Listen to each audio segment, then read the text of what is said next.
আলোর উৎসব কালীপুজো মানেই বাজি, আর বাজি মানেই মহেশতলার নুঙ্গি। সামনে দীপান্বিতার আরাধনা, সেই উপলক্ষে বাজি তৈরির জোর তৎপরতা। কিন্তু এই সব কিছুর মধ্যে মাথায় হাত নুঙ্গির বাজি ব্যবসায়ীদের। একে তো বৃষ্টির সমস্যা বাড়িয়েছে, তার উপরে রয়েছে লাইসেন্সের ঝামেলা। রাজ্যে প্রায় 1.5 লক্ষ মানুষ বাজি শিল্পের সঙ্গে প্রত্যক্ষভাবে যুক্ত, পরোক্ষভাবে যুক্ত আরও কয়েক লক্ষ মানুষ।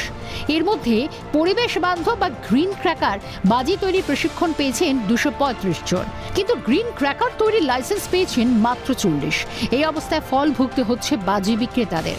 রাজ্যে তৈরি বাজি বাজার প্রায় নেই বললেই চলে। বাজি আনতে হচ্ছে তামিলনাড়ু শিবকাশি থেকে, দাম বেশি, তাই সেভাবে বিক্রি নেই। বাজার এখনো পর্যন্ত মোটামুটি সেরকম একটা ভিড় এখনো পর্যন্ত হয়নি।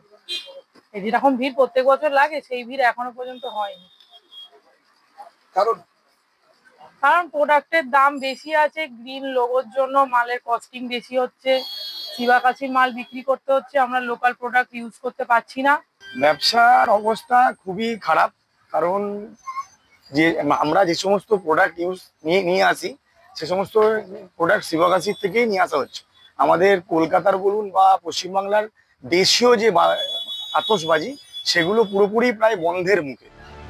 এই অবস্থার জন্য রাজ্যে গ্রিন ফায়ার ক্র্যাকার ইউনিয়ন দুষছে রাজ্য সরকারকে।